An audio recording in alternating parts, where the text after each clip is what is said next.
சரி, இதே மாதிரி இன்னொரு மனநோய் ஒரு கண்டிஷன் இருக்கு, ட்ரைகோட்டிலோமேனியான்னு சொல்லிட்டு. ட்ரிச்சுன்னு சொல்லுவோம் சிம்பிளா. ட்ரிச் வந்து என்னன்னா, இந்த பெண் பிள்ளைகளோ ஆண் பிள்ளைகளோ, நான் மோஸ்ட்லி பெண்கள் தான் பார்த்திருக்கேன். என்கிட்ட 45 வயசுக்கு ஒரு அம்மா ஸ்கார்ஃப் கட்டிட்டு வருவாங்க. எடுத்தா கம்ப்ளீட்டா தலை ஃபுல்லா முடியே இருக்காது, அங்கங்க 2 முடி இருக்கும். நான் இவங்களுக்கு வந்து முடி அப்படி கொட்டி இருக்கோன்னு நினைச்சேன். அப்பதான் அவங்க வந்து ஒரு எப்படின்னா, இந்த மாதிரி முடி இப்படி சுருட்டிட்டே இருப்பாங்க, இப்படி வேரோட பிடுங்கிருவாங்க.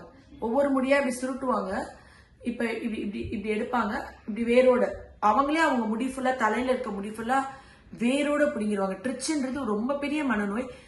புக்ல தான் படிச்சிருக்கோம், இந்த மாதிரி நம்ம நேர்ல ஆட்கள் பார்க்க வாய்ப்பே இல்லைன்னு நான் நினைச்சுக்கிட்டு இருந்தேன். ஆனா என்னோட கிளினிக்ல நான் நிறைய பெண்களை இப்படி பார்க்கும்போது எனக்கு ரொம்ப அதிர்ச்சியாவே இருந்திருக்கு.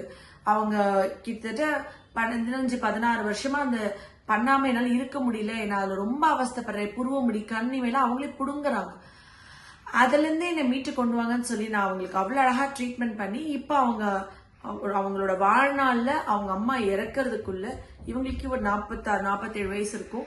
திருமணம் கூட அவங்க பண்ணிக்கவே இல்லை. அவங்க வந்து எப்பயுமே ஒரு ஸ்கார்ஃப் மாதிரி இப்படி போட்டிருப்பாங்க. அது இல்லாம முடி வளர்த்து என்கிட்ட கொண்டு வந்து காமிச்சாங்க. ரொம்ப சந்தோஷமா இருந்தது.